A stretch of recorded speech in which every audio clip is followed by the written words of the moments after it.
ದೇವರಲ್ಲಿ ಕೇಳಿದೆ ವರವ ನೀಡಿದ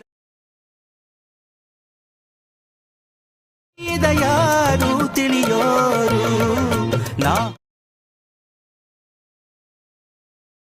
ಪಾಡು ಜಗದಲ್ಲಿ ದಯಾರಿಗೆ ವಾಸ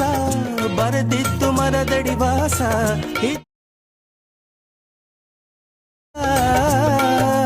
ದೇವರಲ್ಲಿ ಕೇಳಿದೆ ವರವ ನೀಡಿದ ಯಾರು ತಿಳಿಯೋರು ನಾ ಪಾಡು ಜಗದಲ್ಲಿ ದಯಾರಿಗೆ ವಾಸ ಬರೆದಿತ್ತು ಮರದಡಿ ವಾಸ